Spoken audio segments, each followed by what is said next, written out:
Agatha கிறிஸ்டியின் Orient express பாகம் 2 அத்தியாயம் 12 German பெண்மணி உடைய பணிப்பெண்ணின் சாட்சி. தனது நண்பனை ஆர்வமாய் பார்த்தார் பவுக். என்னால் உங்களை புரிஞ்சிக்க முடியல பாய்ரோ. நீங்க இங்கே என்ன பண்ணிக்கிட்டு இருக்கீங்க? ஒரு சறுக்கலை தேடிக்கிட்டு இருக்கேன் ஃப்ரெண்ட். ஒரு சறுக்கல்? எஸ். சுய கட்டுப்பாடு என்னும் ஆயுதத்துடன் இருந்த ஒரு பெண்ணிடம் அவளை அசைச்சு பார்க்க விரும்பினேன் என்றதா. ஆனா ஒன்று மட்டும் எனக்கு தெரியும். இந்த சமாச்சாரத்தை நான் நடத்தின விதத்துல கையாள்வதை அவ எதிர்பார்ப்பாளா? அவளை நீங்க சந்தேகப்படுறீங்க என்றார் பவுக் மெதுவாய். ஆனா ஏன்? அவ ஒரு வசீகரமான யங் லேடியா தெரிகிறா. இது போன்ற குற்றத்துடன் பின்னி பிணையும் வகையில்ல அவ. நான் ஒத்துக்கிறேன் என்றார் கான்ஸ்டன்டைன். அவ இறுக்கமா இருக்கா, உணர்ச்சிகளை காட்டல. ஓர் ஆளை போய் அவ குத்தமாட்டா. அவனை நீதிமன்றத்தின் கரங்களில் ஒப்படைச்சு கவனிச்சிருப்பா. பெருமூச்செறிந்த பாய்ரோ, நீங்க 2 பேருமே இது எதிர்பாராம சட்டுன்னு நடந்துட்ட ஒரு கொலை என்னும் நினைப்பிலிருந்து விடுபடணும் என்றார். டெபர்ஹாமை நான் சந்தேகப்பட 2 காரணங்கள் இருக்கு. ஒன்று, நான் எதேச்சியா கேட்ட ஓர் உரையாடல். இது பற்றி உங்க 2 பேருக்குமே இதுவரை விவரம் தெரியாது. அலேப்போவிலிருந்து வரும்போது பாய்ரோ கேட்ட விசித்திரமான உரையாடலை சொன்னார். அவர் சொல்லி முடித்தபோது, இது நிச்சயமா விசித்திரமானதுதான் என்றார் பவுக். இதுக்கு விளக்கம் தெரிஞ்சாகணும். உங்க சந்தேகத்துக்குள்ளே இது அடங்குதானா? 2 பேருமே கூட்டாளிகள் என்பது தெரியுது. இவளும் அந்த இறுக்கமான ஆங்கிலேயனும். பாய்ரோ ஒப்புதலாய் தலையசைத்தார். இதுதான் நம்ம கையில இருக்கும் சாட்சிகளிலிருந்து நமக்கு இன்னும் தெரிய வரல என்றார் பாய்ரோ. தொடர்ந்தார். 2 பேருமே இதுல கூட்டாளிங்கன்னு வச்சுப்போம். அப்போ நாம எதை அறிய முயற்சிப்போம்? அவங்க 2 பேருமே ஒருத்தருக்கு மற்றவர் ஒரு அலீபியை, அதாவது வேறொரு இடத்தில் இருந்ததற்கான சாட்சியை தருவாங்கன்னு எதிர்பார்ப்போம். அப்படிதானே? ஆனா நோ, அப்படி நடக்கவே இல்லை. டெபன்ஹாம் எங்கு இருந்தாங்க என்பதை பற்றி இவங்களை முன்பின் அறிந்திராத ஒரு ஸ்வீடன் பெண்மணி சொல்றாங்க. கலோனல் ஆர்புத்ராட் எங்கிருந்தார் என்பதற்கு இறந்தவரின் செக்ரட்டரி மெக்குயின் சத்தியம் செய்கிறார். அவளை சந்தேகப்பட உங்களுக்கு இன்னொரு காரணம் இருக்குன்னு சொன்னீங்க. ஓ, அது உளவியல் சார்ந்தது. நான் எனக்குள்ளேயே கேட்டுக்கிறேன், மிஸ் டெபன்ஹாமால் இந்த கொலையை திட்டமிட்டிருக்க முடியுமா? இந்த கொலைக்கு பின்னால ஒரு நிதானமான, புத்தி சாதுரியம் மிக்க, அனுபவமுள்ள மூளை இருக்கு என்பதுல எனக்கு மாற்று கருத்து கிடையாது. மிஸ் டெபன்ஹாம் இந்த வர்ணிப்புக்கு பொருந்தறாங்க.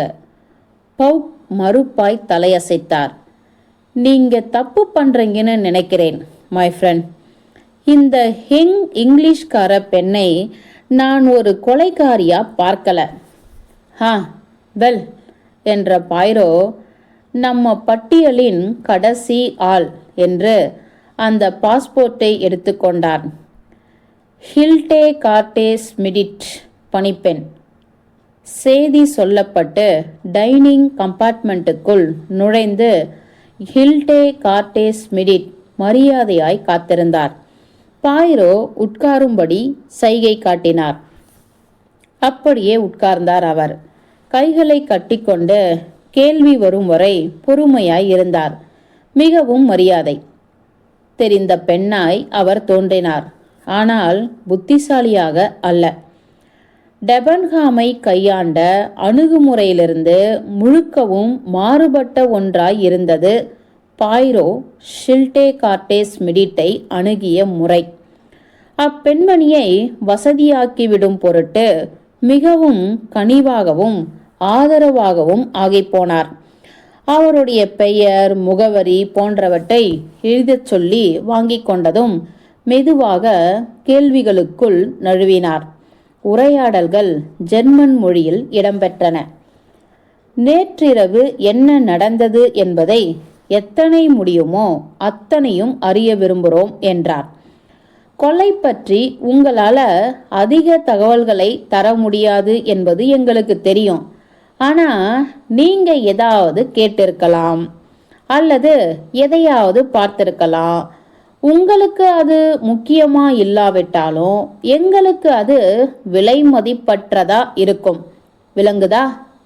விளங்கியது போல தெரியவில்லை அவரது பரந்த கனிவான முகம். எனக்கு ஒன்றும் தெரியாது சார் என்ற பதில் தந்தபோது முட்டாள்தனமாய் ஆகியிருந்தது. வெல், உங்க முதலாளி அம்மா உங்களை கூப்பிட்டு அனுப்பினது உங்களுக்கு தெரியும். அது தெரியும் சார். அப்போ நேரம் என்னன்னு ஞாபகம் இருக்கா? இல்லை சார், ட்ரெயின் ஆள் வந்து சொன்னபோது நான் தூங்கிக்கிட்டு இருந்தேன். Yes yes. இப்படி உங்களை அவங்க கூப்பிட்டு அனுப்புவது என்ன வாடிக்கையா? அது ஒன்றும் அசாதாரணமானது கிடையாது சார். அவங்களுக்கு ராத்திரியில் அடிக்கடி ஆள் தேவைப்படும். அவங்க நல்லா தூங்க மாட்டாங்க. ஆக உங்களுக்கு செய்தி வந்தது, நீங்கள் எழுந்தீங்க. அப்போது ட்ரெஸ்ஸிங் கவுன் போட்டுக்கிட்டீங்களா? நோ சார், சில துணிகளை போட்டுக்கிட்டேன். என் முதலாளி அம்மா கிட்ட ட்ரெஸ்ஸிங் கவுன் போட்டுக்கிட்டு போக எனக்கு பிடிக்காது. ஆனாலும் அது ஒரு நல்ல ட்ரெஸ்ஸிங் கவுன் இல்லையா? இரத்த சிகப்பு நிறத்தில். நிறம் பற்றிய இந்த வர்ணிப்பே அவரை கண்ணகல ஆக்கியது. அது ஒரு டார்க் ப்ளூ சார். தொடரலாம். நீங்கள் நேராக மேடங்கிட்ட போனீங்க. அங்கே போனதும் நீங்கள் என்ன பண்ணீங்க? அவங்களுக்கு மசாஜ் பண்ணிவிட்டேன். பிறகு சத்தமாக படித்தேன். நான் சத்தம் போட்டு படிக்கும்போது நல்லாவே இருக்காது. ஆனால் முதலாளி அம்மா அதெல்லாம் பரவாயில்லைன்னு சொல்லுவாங்க. அதுதான் அவங்கள தூங்க வைக்குதான். அவங்களுக்கு தூக்கம் வந்ததும் என்னை கிளம்பி போக சொன்னாங்க. ஆகவே புத்தகத்தை மூடிட்டு என் கம்பார்ட்மெண்ட்டுக்கு வந்துட்டேன். அப்போ மணி என்னன்னு தெரியுமா? No sir. வெல், நீங்கள் எவ்வளவு நேரம் மேடமுடன் இருந்தீங்க? அரை மணி நேரம் இருக்கும். குட், தொடருங்க.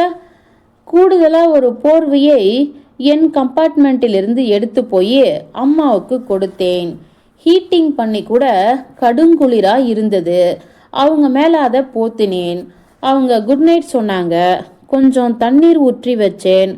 அப்புறம் விளக்கை அணைச்சிட்டு அவங்கள விட்டுட்டு வந்துட்டேன். அதுக்கப்புறம் மேற்கொண்டு எதுவும் இல்லை சார். என் கேரேஜுக்கு வந்து நான் தூங்கிட்டேன். காரிடரில் நீங்கள் யாரையுமே பார்க்கலையா? No sir. உதாரணத்துக்கு கேட்கிறேனே, டிராகன் போடப்பட்ட இரத்த சிகப்பு நிற கவுன் அணிந்த ஒரு நபரை நீங்கள் பார்க்கலையா? அவருடைய மிருதுவான கண்கள் கேட்டவரின் மீது பிதுங்கி விழுந்தன. அப்படிலாம் எதுவும் இல்லை சார். ட்ரெயின் பணியாளை தவிர வேற ஒரு நாதி இல்லை சார்.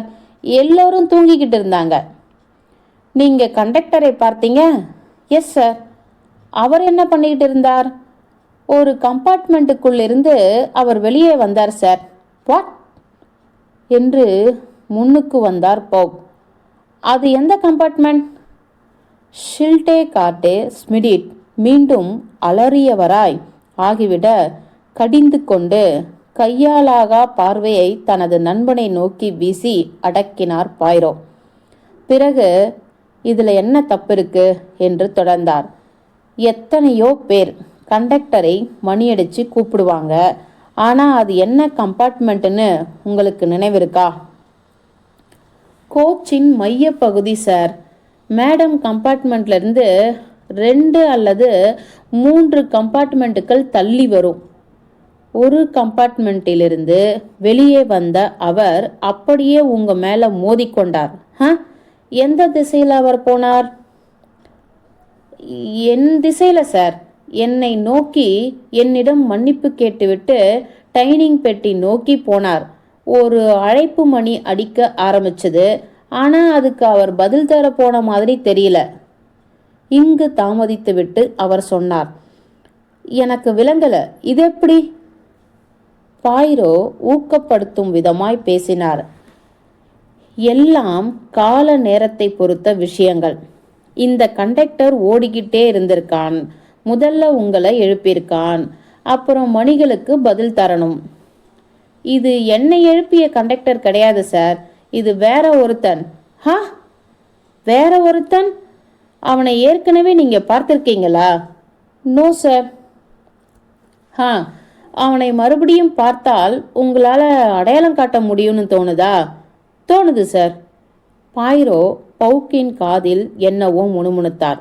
எழுந்து கொண்ட பவுக் கட்டளை ஒன்றை பிறப்பிக்க கதவு வரை போனார்.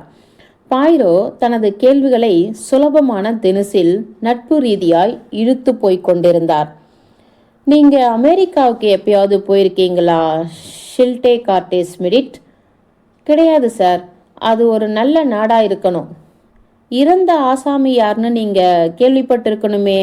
அதாவது ஒரு சின்ன குழந்தைய கொன்னவன்னு. எஸ், கேள்விப்பட்டேன் சார். சகிக்க முடியாத சமாச்சாரம். நரித்தனமானது. கடவுள் இப்படியாப்பட்ட கன்றாவிகளை எல்லாம் நடக்க அனுமதிக்க கூடாது. ஜெர்மனியில நாங்க இப்படி நடந்துப்பது கிடையாது. அப்பெண்மணியின் கண்களிலிருந்து கண்ணீர் வந்தது. அவருடைய ஆழமான தாய்மை குணம் அசைக்கப்பட்டது. சகிக்க முடியாத அக்கிரமம் என்றார் பாயிரோ ஆழ்ந்து. தனது பையிலிருந்து கஞ்சி போட்ட ஒரு துண்டு துணியை எடுத்து அதனை அவரிடம் தந்தார் பாயிரோ. இது உங்களுடைய கைக்குட்டையா ஷில்டே கார்டேஸ் மிடிட்? அதனை அவர் பரிசோதித்த போது அங்கு அமைதி நிலவியது. பிறகு அவர் நிமிர்ந்து பார்த்தார். நோ என்றார். இது என்னுடையது கிடையாது சார். இதுல ஹெச் என்னும் இனிஷியல் இருக்கு பாருங்க. அதனால தான் உங்களுடையதோன்னு நான் நினைச்சேன். இது ஒரு பொம்பளை கைக்குட்டை. ரொம்ப விலை மதிப்புள்ளது. கையாலேயே பூவேலைகள் செய்யப்பட்டிருக்கு. பாரிஸிலிருந்து வந்திருக்கணும்னு சொல்வேன். இது உங்களுடையது கிடையாது. யாருடையது என்றும் தெரியாதா? எனக்கு நோ சார். கேட்டுக்கொண்டிருந்த 3 பேரில் பாயிரோவுக்கு மட்டுமே வந்த பதிலிலிருந்து தயக்கம் தென்பட்டது. பவுக் பாயிரோவின் காதில் கிசுகிசுத்தார். பாயிரோ ஆமோதித்து தலையசைத்துவிட்டு அப்பெண்மணியிடம் சொன்னார், ஸ்லீப்பிங் பெட்டியின் 3 பணியாட்களும் இப்ப இங்க வரப்போறாங்க. நீங்க உங்க பெட்டியிலிருந்து போர்வையை எடுத்துக்கிட்டு உங்க முதலாளி அம்மாவுடைய பெட்டிக்கு போன போது சந்திச்ச அந்த ஆள் யார்னு இப்ப அடையாளம் காட்டணும். 3 ஆடவர்களும் வந்தார்கள். பியரி மிச்சல், ஏத்தன்ஸ் பாரிஸ் கோச்சின் அகண்ட பெரிய பணியாள் மற்றும் புகாரெஸ்ட் கோச்சின் குண்டு பணியாள். ஷில்டே கார்டேஸ் மிடிட் அவர்கள் அனைவரையும் பார்த்த கையோடு மறுப்பாய் தலையசைத்து விட்டார். நோ சார் என்றார். நேற்றிரவு நான் பார்த்த ஆள் இவங்கள ஒருத்தரும் கிடையாது. ஆனா இவங்க தான் ட்ரெயின்ல இருக்கும் கண்டக்டர்கள். ஆக நீங்க தவறுதலா புரிஞ்சுக்கிட்டு இருக்கணும். நான் நிச்சயமா இருக்கேன் சார். இவங்க எல்லாம் உசரமான தடித்த ஆம்பளைங்க. நான் பார்த்தது குள்ளமான கருத்த ஆள். மன்னிக்கணும் என்று சொன்ன அவன் குரல் சத்தற்ற பெண்ணுடைய குரல் போல இருந்தது. ஆமா சார், அந்த ஆளை எனக்கு நல்லா ஞாபகம் இருக்கு. அகத